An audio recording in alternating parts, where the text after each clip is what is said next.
We're at the South African Housing and Infrastructure Fund. We are officially launching today.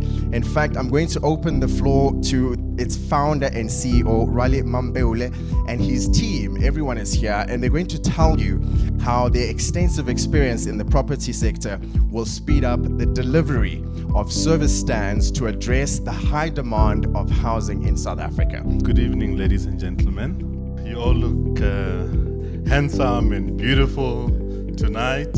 Thank you for taking time. I know it's during the week where everybody is probably coming from work. We really appreciate the time that you took to come and spend with us here tonight. It's quite exciting for us today because we're really looking forward to launching Sahif. So it's the South African Housing and Infrastructure Fund, and before I get into the presentation, I just want to talk a little bit about the title. Housing, as Raleigh introduced, our intention and ambition is ultimately or primarily to focus on trying to create affordable housing in this country. Of course, it's a key issue. It's been stated so by our president in the recent SONA. It's been stated so yesterday by Honorable David Makura in his State of the Province address, and similarly all the other provincial premiers have identified it as a key issue, and has been so since 1994. 11,700 potential jobs to be created.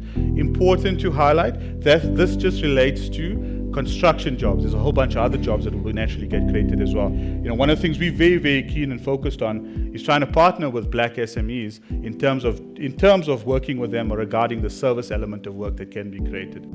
There's a panel discussion that we're getting ready for, and I imagine you have a lot of questions, and those questions will be answered during that panel discussion. We find that currently what's happening in the suburban areas is that there are services that are currently being implemented in terms of fiber optic cables, etc., in order to bring those spaces up to speed with what the government is planning on doing. We heard on the president's speech speaking about what they call it the dreams of smart cities. These spaces, since they're going to be in the close proximity of the business hubs, does Sahif have a plan regarding servicing these lands to also speak to the digital age in terms of fiber optic cabling, etc., etc.? Thanks. So one of the things where with the land that we've secured, most of the land is in the urban areas. So it really speaks about what we call integrated development. So most of those, as I indicated earlier on, these were going to become developments that were going to be for high end. So obviously things like fiber and all those type of things like internet and all of those things was already thought of. So we are fortunate to be in that position, but I think it's a fantastic question, and it's something that we really have to look at it as part of value adding, to say this is not a land that has been serviced by government.